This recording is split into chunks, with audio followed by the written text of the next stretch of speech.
자, 그러면 내추럴로 근육량의 최대치를 뽑아내는 그런 방법은 혹시 뭘까? 신체 최대치로 뽑을 수 있는 근육량은 정해져 있어요. 근데 그거를 거기까지 뽑아내느냐 못하느냐 그 차이인데, 그 방법은 결국에는 운동을 해줘야 잠재되어 있는 모든 근육까지 동원해서 근육량을 올릴 수 있는 것 같아요. 내추럴 세계 챔피언 김효중 하면 선수들끼리는 그런 이야기를 많이 해요. 뭐 내추럴 정점에 다다른 몸이다. 뭐 형님께서도 인정하시지만 맞죠?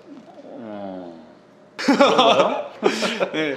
네, 저는 뭐 되게 제가 잘났다는 생각은 안 해보고 얼굴은 좀 되는 것 같아요. 아, 내추럴 중에는 그래도 내가 뭐 내추럴 보디빌딩 선수 중에는 전무후무하다.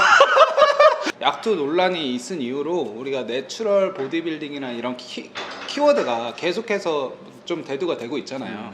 그러면서 이제 사람들이 뭐 약물 사용자 운동법이다, 뭐 내추럴 운동법이다, 뭐 이렇게 막 구분을 많이 짓기도 하는 것 같아요. 내추럴 운동 방법이라는 게 뭐 따로 있나요? 약간의 차이는 있을 수 있는데 뭐 큰 틀에서는 차이가 없다고 봐요. 운동에 3요소 있잖아요. 운동, 영양, 휴식. 이것만 되면 뭐 계속해서 좋아질 수 있는 거고, 그 약물 사용자와 구분을 지어서 뭐 이 운동, 저 운동 이렇게 하는 건 그게 얼마나 큰 차이가 있을까라는 저는 의구심은 좀 있죠. 그러면 뭐 약물 사용자분들하고 내추럴하고 뭐 결국에는 뭐 운동도 똑같은데 그러면 똑같이 하면 되는 건가요? 뭐 가장 큰 차이는 이제 회복력일 것 같아요. 회복력. 운동 강도를 높여서 운동을 수행할 수는 있는데 그 회복력의 차이가 크기 때문에 그 내추럴 선수들은 약물 사용자들이 하는 강도를 계속해서 끌어갈 수는 없는 것 같아요. 그래서 더욱더 휴식을 좀 더 잘 취해줘야 되고 영양도 잘 공급해줘야 되고. 근데 요즘에 뭐 내추럴 이제 보디빌딩이 대두가 되면서 어떤 이제 내추럴 운동법이라는 이야기가 좀 많이 돌고 있어요. 뭐 사람들이 보니까 무분할, 뭐 이분할 이거를 주로 많이 하더라고요. 뭐 형님은 뭐 무분할이나 이분할로 좀 운동을 해보셨는지, 그런 내추럴 운동법 뭐 이런 걸로. 이분할 운동법을 해봤죠. 한 6주 정도? 실제 그 프로그램 루틴대로 해봤어요. 이걸 하는 것 자체도 저한테는 아주 큰 도전이었거든요. 사실 기존의 그렇죠. 운동법에서 탈피해서 그렇죠. 하는 거니까. 네. 어떤 뭐 장점이 있는지, 그리고 어떤 단점이고 어떤 효과가 있는지 제가 직접 경험해보고 싶어서 해봤습니다. 그러면은 뭐 6주를 해보셨는데 느낌이 어떠셨어요? 가장 큰 장점은 다양성이죠. 내가 했던 운동의 그 고정관념이 있잖아요. 아무리 다양한 운동을 한다고 하더라도 그 보디빌딩 스타일의 운동이 있어요.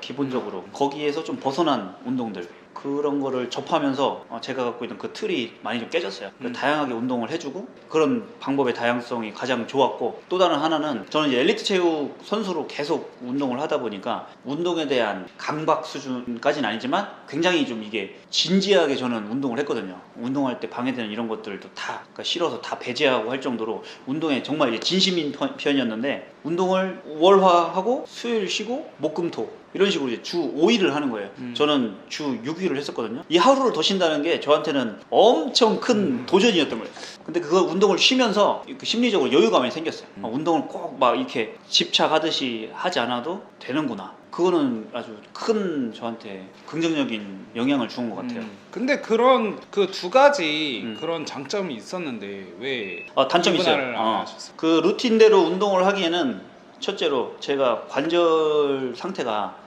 굉장히 좋은 편이 아니라서 그 한계가 있었어요. 제가 운동 경력이 맨몸부터 계산하면 25년째거든요. 와. 그러니까 관절의 피로도 그리고 데미지 이런 것도 쌓여 있고, 또 제가 팔꿈치 골절 수술을 하고 회복한 지 그때가 한 1년 정도? 뭔가 안 됐어요. 그러니까 아직 완전한 상태가 아닌데 그 루틴대로 운동을 하다 보니까 그 부상 부위가 다시 또 통증이 조금 오는 거예요. 겁이 나는 거예요.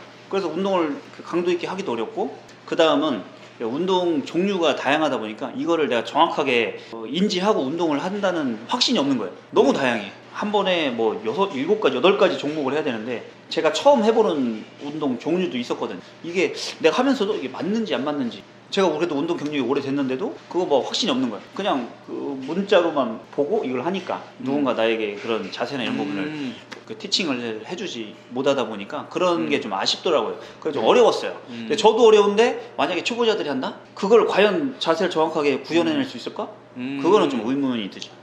그러면은 이 채널 보시는 지금 구독자분들한테는 이분할을 추천 안 하시는 건가요? 한 번씩 경험해보는 건 좋다고 생각을 해요. 다만 운동 동작을 내가 정확하게 자세를 안정적으로 할 수 있는지를 확인을 해보고 적용하는 게 좋을 것 같아요. 그 루틴대로만 한다면서 막 자세가 너무 엉망인 사람들이 많아서 제가 많이 봤어요. 벤치프레스를 너무 위험하게 막 좀 이런 식으로 너무 많이 봤어요. 데드도 막 엉망. 네. 그러면 지금은 뭐 몇 분할 하고 저 계세요? 현재 비시즌이라서 4분할 하고 있습니다. 4분할. 예전부터 저는 처음 운동할 때부터 시즌엔 3분할, 비시즌엔 4분할 이렇게 계속 운동을 해왔어요. 저도 3분할로 운동을 하고 있거든요. 뭐 내추럴은 뭐 무분할 혹은 2분할이 답이다. 꼭 그런 거는 아닌 것 같아요. 네, 꼭 그런 루틴에 얽매이는 거는 좋은 방법은 아닌 것 같아요. 네, 만약에 뭐 구독자분들이 2분할을 적용하실 때는 어떤 운동 방법에 대한 그런 디테일한 부분들이 지켜지는지 그거를 꼭 체크해봐라. 그렇죠. 네. 자, 그러면 이제 중량 얘기를 또 빼놓을 수 없겠죠. 사람들은 뭐 중량을 막 때려야지 뭐 근육이 커진다. 그래서 파워 빌딩을 해야 된다. 그거에 대해서는 좀 어떻게 생각을 하세요? 중량하면 이제 할 얘기가 굉장히 많습니다. 제가 저는 일단 중량 고자이기 때문에 무겁게를 못해요.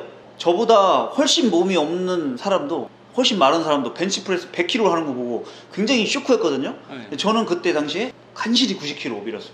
네. 근데 가슴은 내가 한 5배는 컸어. 오.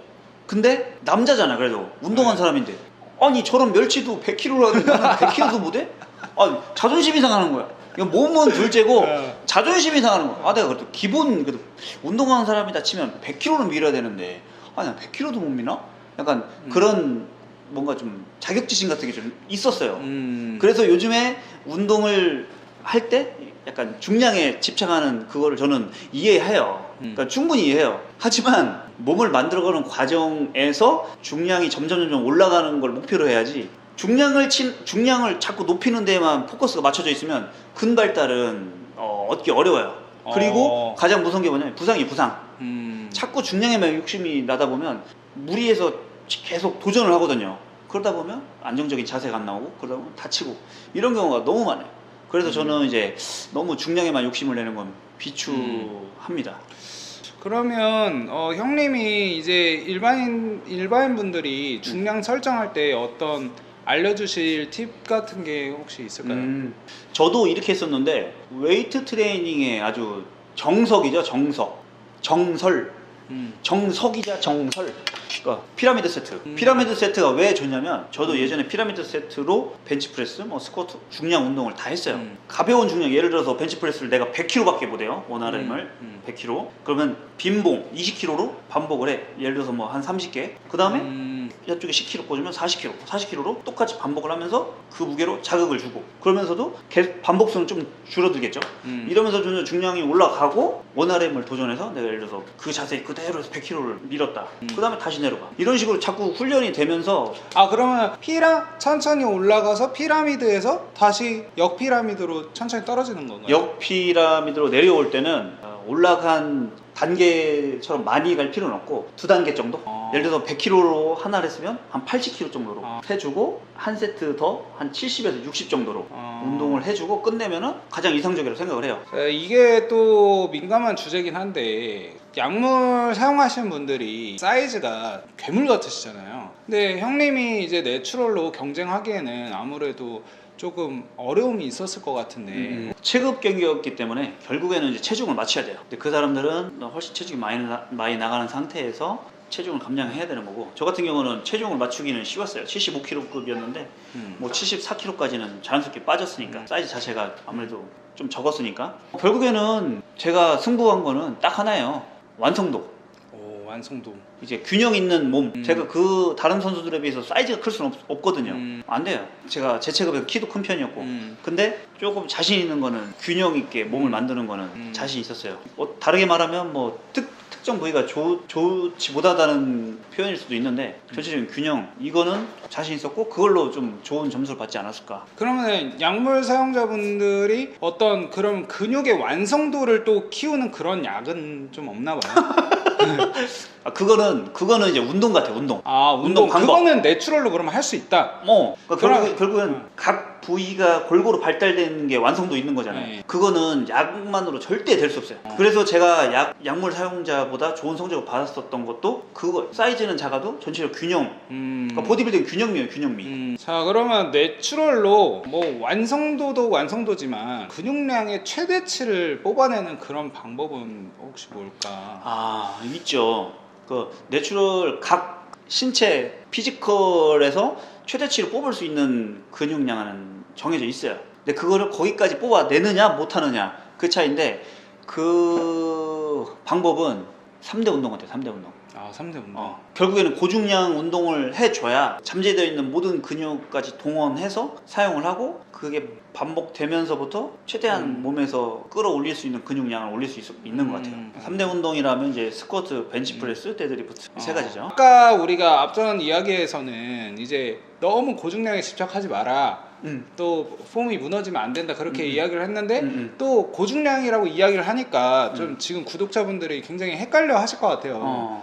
중량이 우선이 되면 안 되는 거지. 중량을 무시하면 안 돼요. 그 약간의 차이지 뭐 이 극과 극의 같이 가야 되는 거지 따로 가는 게 아니에요. 그러니까 대부분 뭐 중량이냐 뭐냐 이게 양분되는 게 아니에요. N극과 S극이 아니에요. 같은 라인 같은 라인. 무엇을 좀 더 우선으로 두느냐 이 차이예요. 3대 운동도 내가 자세를 유지하는 선 안에서 계속해서 고중량으로 다룰 수 있어야 최대치의 근육량을 끌어올리고 거기에 몸까지 만들어지는 거지. 완전 3대 운동의 중량에 포커스가 맞춰지면 이제 리프팅을 하는 거예요. 형님 키랑 몸무게가 어떻게 되세요? 실례 아니에요? 그 키를 물어보는 건? 아, 그래요? 뭐 188 정도 되지 않으세요? 170에 170에 80. 168. 아니 169.7이고 사실. 예. 원리는 170이야. 예. 170에 82kg입니다. 82kg. 82kg고 다이어트 하면 75kg. 그러니까 내추럴로도 이렇게 커질 수 있다는 거예요. 실제로 보면은 사람들이 되게 내추럴 선수들 보잖아요. 되게 커요. 여러분들이 생각하는 것보다 더 크게 만들 수 있어요. 네, 이렇게 내추럴로 세계 챔피언까지 하신 우리 효중 형님한테 이렇게 운동도 배워보고 제가 내추럴에 대해서 궁금한 것도 다 물어보고 운동 좋아하시는 우리 구독자분들한테도 정말 뭔가 자극과 동기부여가 많이 되셨을 거라고 생각을 하고 제가 또 궁금한 게 이제 앞으로 형님의 또 계획은 어떻게 되시는지. 21년도에 IFBB 엘리트 프로 카드를 획득했기 때문에 올해는 IFBB 엘리트 프로전을 준비할 거고요. 시합을 나갈 거고 또 제가 운영하는 챔피언짐이 공주 세종에 있습니다. 주변에 계신 분들 많이 운동 오시고요. 그리고 유튜브 채널 효중본색 유튜브도 열심히 이제 활동을 하려고 계획 중에 있거든요. 많은 관심과 사랑 부탁드리겠습니다. 저희한테 이렇게 운동 꿀팁 아낌없이 다 퍼주신 거 정말 감사드립니다. 그러면 다음에도 더 좋은 운동 핵꿀팁으로 돌아올 테니까요. 구독과 좋아요. 잊지 말아주세요. 감사합니다.